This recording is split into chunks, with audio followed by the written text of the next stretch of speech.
Afro boy, question session. Pandinonzwa kambo kerudo. Dinofunga nezvako kana usipo. Dichitida yuri pedyo. Chindi parudo. Chindi parudo. Chindi parudo. Chindi parudo. Asi wakaenda uchadzoka ere, kakumirira uchanditora ere. Pamwe uri rwizi haudzoke. Many times when I wait for you, try calling you, never come back. Tell me lady, still love me. Oro ditaure navo, kuti warizive, kuti wakaenda, ende hauchadzoke. Nekuti ndikakufonera haudaire. Pamwe vangataure newe, taurire ivo vanhuwe. Kune mwana wevanhu, kuti ndaitomudisisa asi yakaenda. Taurire ivo vanhuwe. Kune mwana wevanhu, kuti ndaitomudisisa asi yakaenda.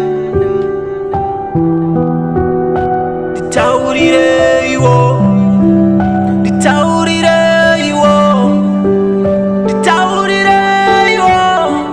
Kune mwana wevanhu, nditaurire ivo, nditaurire ivo, nditaurire ivo.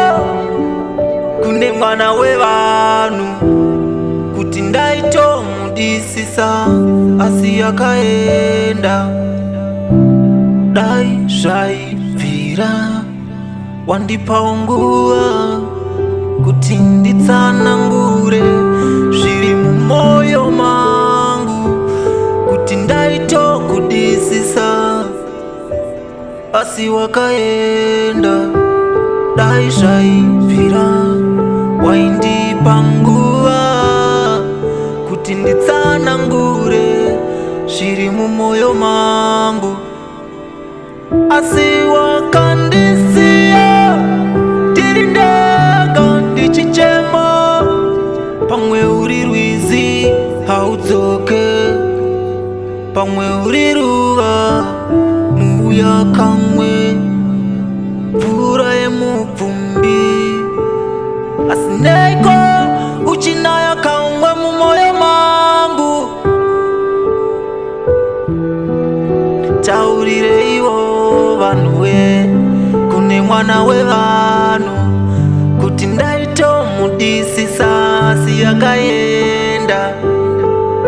Taurire ivo vanhuwe, kune mwana wevanhu, kuti ndaitomudisisa asi yakaenda. Nditaurire ivo, nditaurire ivo, nditaurire ivo. Kune mwana wevanhu, nditaurire ivo, nditaurire ivo, nditaurire ivo. Kune mwana wevanhu, kuti ndaitomudisisa asi yakaenda.